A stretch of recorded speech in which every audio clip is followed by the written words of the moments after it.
Ever catch yourself thinking, why do I always end up with people who drain me, manipulate me, or just aren't emotionally there? You're not cursed, and you're definitely not wearing an invisible "kick me" sign. The truth is way more fascinating and empowering than you've ever imagined. Imagine this: every so-called energy vampire, every emotional manipulator, every person who leaves you feeling empty, what if they're not just random bad luck? What if your mind is actually choosing them for a reason you don't even realize? Here's the wild part. Carl Jung, the legendary depth psychologist, discovered that your unconscious mind is magnetically drawn to people who reflect the exact traits you've buried or denied in yourself. Stick around, because in this video, we're decoding the secret psychology behind your relationship patterns. Discover why your mind keeps picking the same people and how to break the cycle. What your unconscious is desperately trying to teach you, and how to turn painful relationships into fuel for personal growth. This isn't about blaming yourself or just setting better boundaries. It's about unlocking the hidden forces shaping your entire love life, friendships, and even work relationships, so you can finally choose differently. Ready to see your relationships in a way you never have before? Let's dive in and start transforming these cycles right now.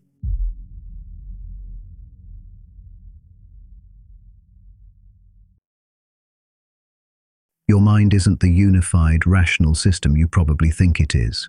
Instead, it operates through what Jung called autonomous complexes, emotionally charged clusters of thoughts, memories, and behavioral patterns that function almost like separate personalities within your larger psychological system.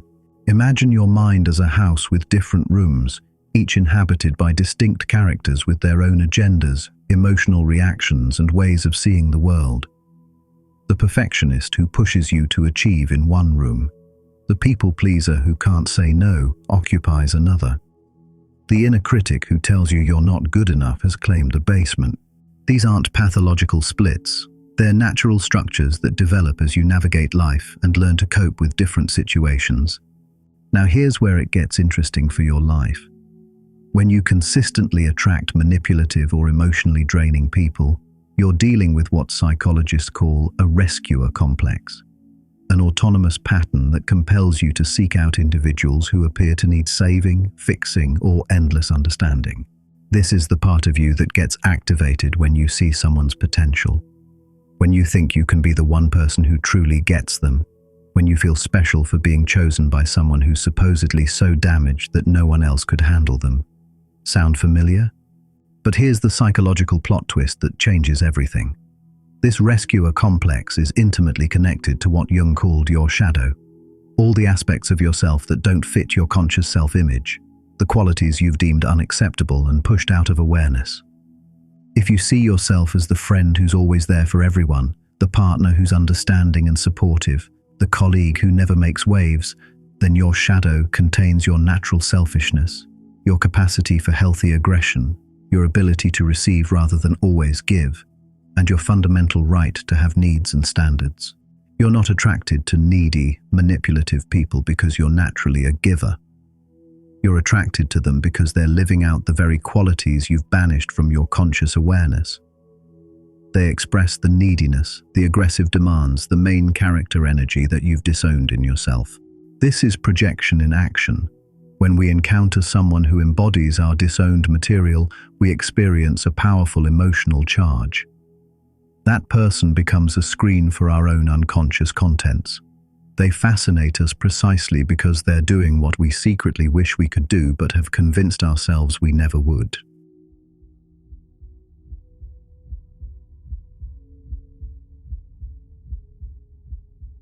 Let's get specific about how this plays out. The person who constantly finds themselves in situationships with narcissistic individuals isn't being victimized by some cruel twist of fate. They're unconsciously participating in a psychological dance where both parties get something they need.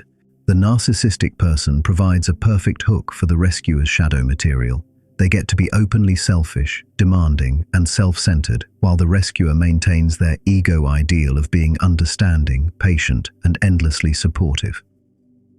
It's a psychological marriage of opposites, but it remains unconscious and therefore problematic. Both parties are living out only half the human experience. The rescuer suppresses their self-interest, their capacity to receive, their right to make demands. The narcissist suppresses their capacity for genuine care, their ability to be vulnerable, their need for authentic connection. This creates what Jung called a constellation, a powerful magnetic pull between complementary psychological patterns. The rescuer needs someone to carry their disowned selfishness. The narcissist needs someone to carry their disowned vulnerability. They're unconsciously drawn to each other like puzzle pieces, each providing what the other has split off from conscious awareness. Your family system played a crucial role in creating these patterns. Children often develop complementary complexes to maintain equilibrium within dysfunctional households. Maybe you became the family caretaker, adapting to a system that required someone to absorb and regulate everyone else's emotional chaos. Or perhaps you learned that love was conditional on being helpful, understanding, and never having inconvenient needs of your own. This creates what I call a complex constellation, where your entire identity becomes organized around being needed, helpful, and sacrificial. Anything that threatens this role, receiving help instead of giving it, having needs instead of meeting them, disappointing others instead of accommodating them, triggers enormous anxiety because it challenges your fundamental sense of who you are. But here's the insight that changes everything. These complexes don't exist to torture you. They serve psychological development, even when they're creating painful patterns. They're your psyche's way of trying to integrate something essential, pushing you toward experiencing the full spectrum of human experience rather than just the narrow band you've convinced yourself is acceptable.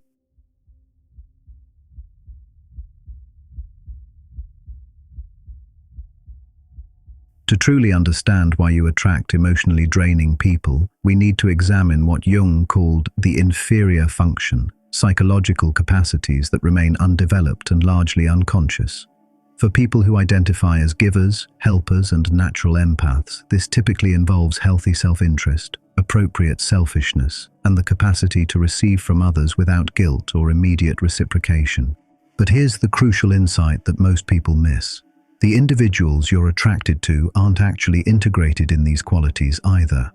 The person who appears effortlessly selfish is likely just as one-sided as you are, only in the opposite direction.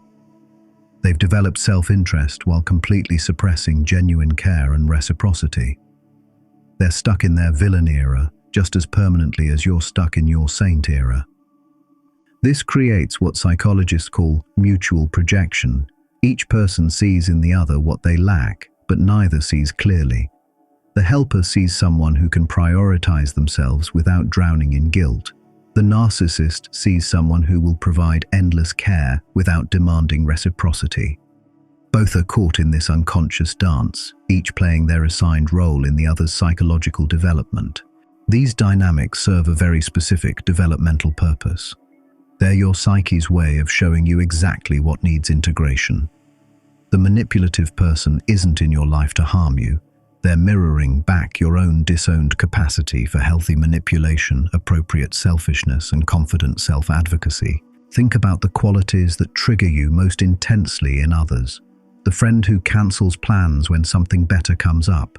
The partner who expects you to accommodate their schedule but never considers yours.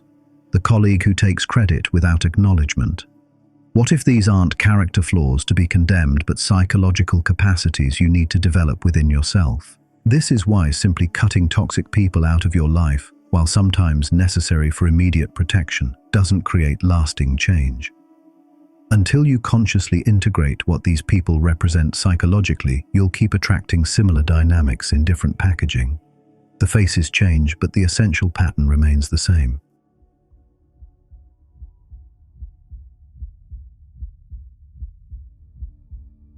There's another layer that explains why these patterns persist with such stubborn consistency. Jung identified 4 primary ways our minds process information: thinking, logical analysis; feeling, value judgments and emotional understanding; intuition, seeing possibilities and potential; and sensation, practical, concrete assessment of current reality. Most people develop one or two of these functions really well, while the others remain relatively unconscious and underdeveloped. People who consistently attract emotionally demanding relationships usually have incredibly developed feeling and intuitive functions but struggle with logical analysis and practical assessment. You're naturally gifted at understanding emotions and seeing healing potential in others, but you have significant blind spots when it comes to objectively evaluating whether relationships are actually reciprocal or healthy. Your superior emotional intelligence makes you exquisitely sensitive to others' needs and pain, while your underdeveloped analytical thinking prevents you from clearly recognizing manipulation patterns or emotional exploitation. Your powerful intuition shows you someone's potential for transformation and growth, while your weak practical sense prevents you from recognizing the concrete reality of how they actually behave day to day, week after week, month after month. This creates a perfect psychological storm. You see what someone could become rather than who they currently are. You feel their pain and potential rather than observing their consistent behavioral choices. You're moved by their story rather than evaluating their actions. You respond to their promises rather than their patterns. The solution isn't becoming cold, calculating, or emotionally shut down. It's integrating analytical and practical intelligence with your natural emotional gifts. Learning to think clearly about relationships while still feeling deeply. Developing the ability to see potential while also recognizing current reality. Holding both perspectives simultaneously instead of being overwhelmed by just the emotional response. When you develop these previously weak psychological functions, you can maintain your natural empathy and intuitive gifts while also objectively evaluating relationship dynamics. You can feel genuine compassion for someone's struggles while clearly seeing their behavioral patterns. You can appreciate their potential while also acknowledging where they actually are right now. This means learning to pay attention to concrete evidence rather than being seduced by explanations, promises, or potential. Noticing that someone consistently cancels plans, fails to reciprocate emotional support, or becomes mysteriously unavailable during your crises, regardless of how compelling their explanations are or how much potential you see in them.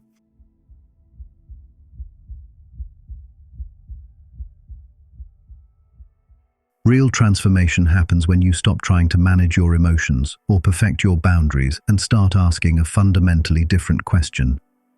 What is my unconscious mind trying to communicate through these relationship patterns?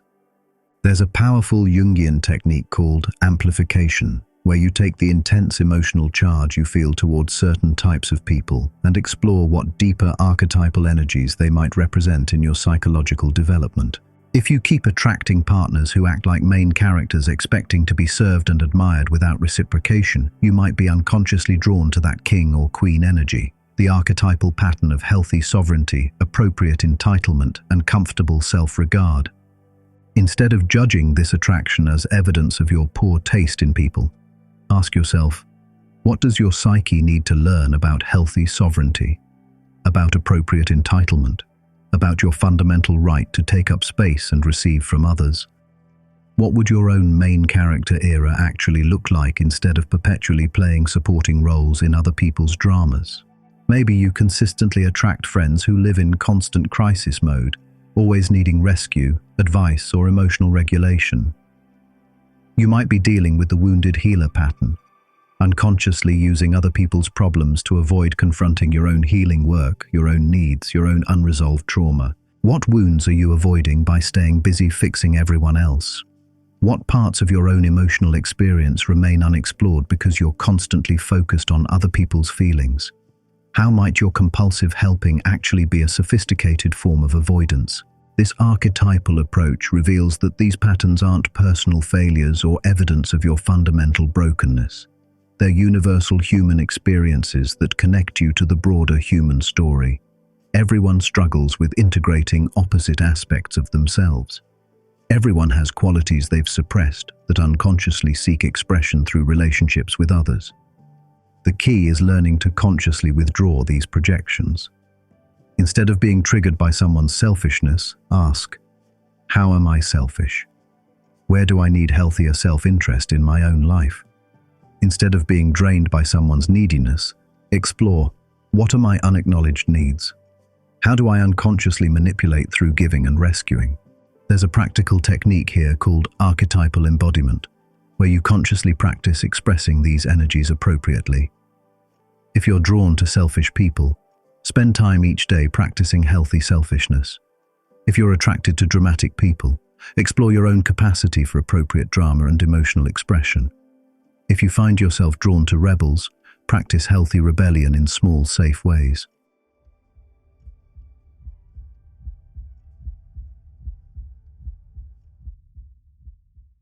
This process requires what Jung called holding the tension of opposites, getting comfortable with psychological paradox and complexity. Instead of seeing yourself as either selfish or selfless, generous or stingy, strong or vulnerable, you learn to embrace the both and rather than the either-or. You can be simultaneously generous and appropriately selfish. You can care deeply for others and insist that your own needs be acknowledged and met. You can be understanding of someone's struggles and refuse to tolerate disrespectful behavior. You can see someone's potential and make decisions based on their current reality. This integration often requires sacrificing the social persona you've developed for acceptance and approval. If your identity has been organized around being helpful, selfless, and always available, integrating your shadow will require becoming willing to disappoint people, to be seen as selfish sometimes, to prioritize your needs even when others disapprove. This integration often requires what Jung called the transcendent function, the psychological mechanism that bridges conscious and unconscious contents. When you feel torn between being helpful and being selfish instead of choosing one side, you look for a third option that honors both needs.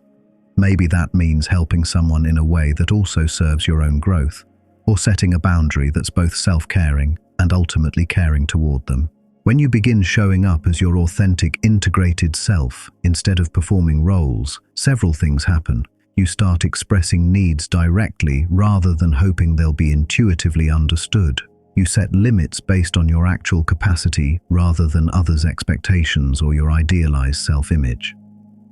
You choose relationships that honor your full humanity rather than just your helpful, accommodating qualities. Perhaps most importantly, when you stop unconsciously enabling others' psychological dysfunction through endless rescue and emotional regulation, you actually force them to develop their own psychological resources. When you stop needing people to carry your disowned parts, you free them to develop more balanced, authentic relationships as well.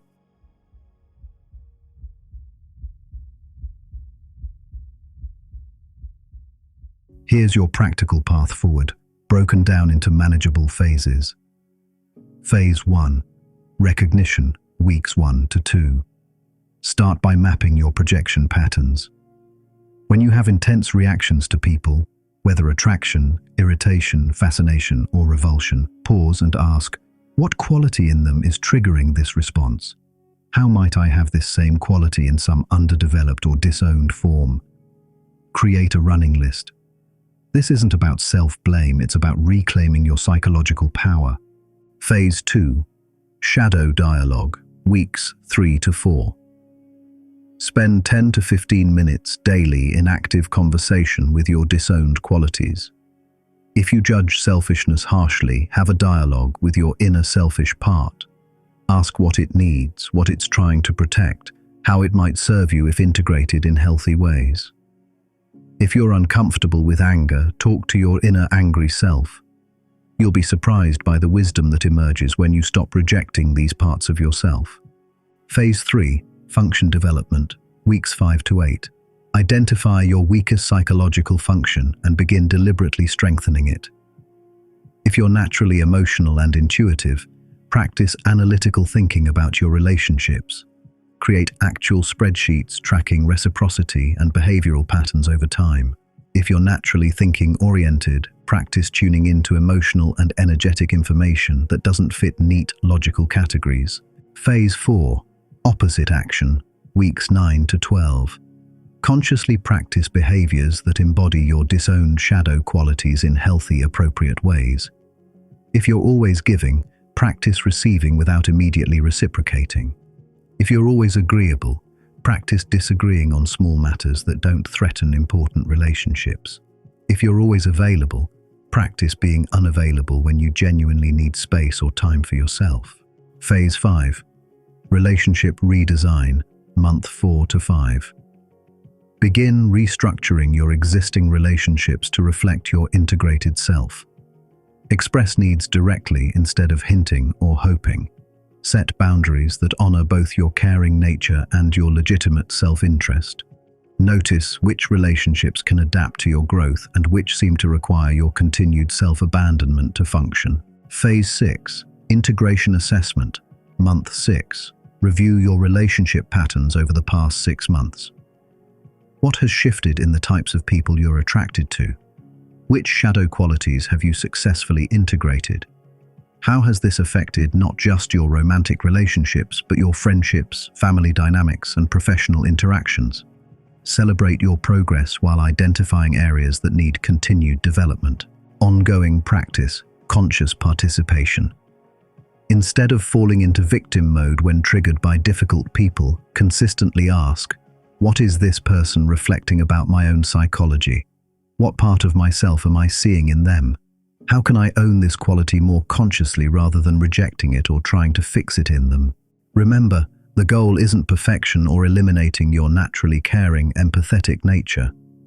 The goal is developing access to your full range of human capacities so you can choose consciously rather than react unconsciously from your complexes.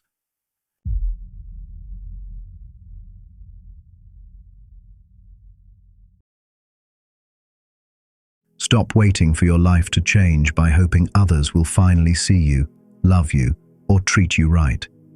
The narcissist, the unavailable partner, the energy vampire, they were never the real problem. They were your greatest teachers, sent by your own unconscious to crack open the parts of yourself you've been running from. Your psyche is not your enemy. It's your secret ally, orchestrating every challenging relationship to push you toward radical self-acceptance and wholeness. Now you stand at the crossroads. Keep playing out the same old stories, or step up and claim the power that's always been yours. Here's the truth. The cycle breaks the moment you stop projecting your pain and start integrating your shadow.